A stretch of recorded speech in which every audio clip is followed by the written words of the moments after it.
One final addendum or additional note from this lesson week 2 is that you need to figure out in mechanism design not only your initial token distribution, but also the distribution of tokens while the ecosystem is up and running.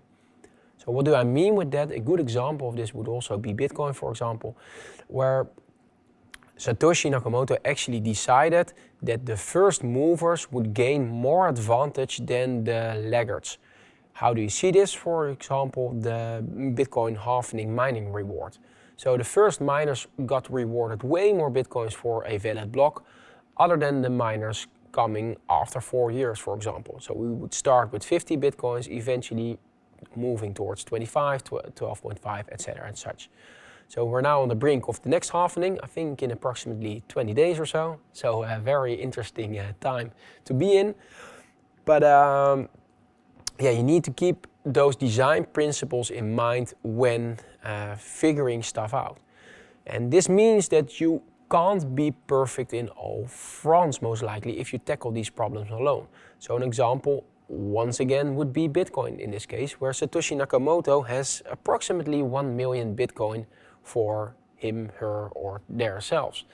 So Satoshi Nakamoto owns, or the organization or people behind it, owns 1 million Bitcoin. Imagine when these things start to migrate and what that would do with prices and such. That's a huge centralized component in the currency, in this case, that would be Bitcoin.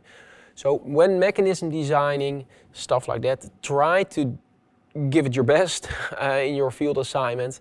But of course, we won't hold it against you when you figure out something that might not work as well.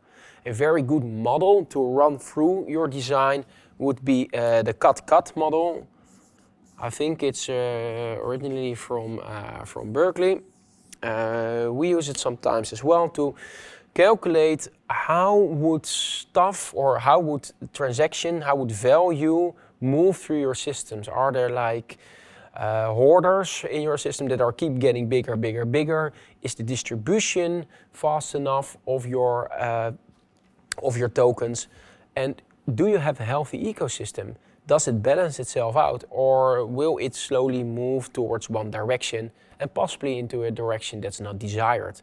So you can use different models like cut to run through your calculations, test them before going live.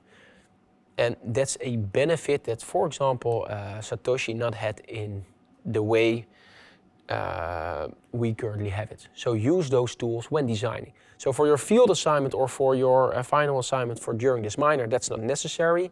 That's a step beyond where you should go. But if you ever think about creating your own ecosystem, and that could be in blockchain or not blockchain related, run the numbers, ladies and gentlemen. Look or do a fictional environment where you end up, where you check, do we end up here or do we end up here outside the spectrum? Stuff like that.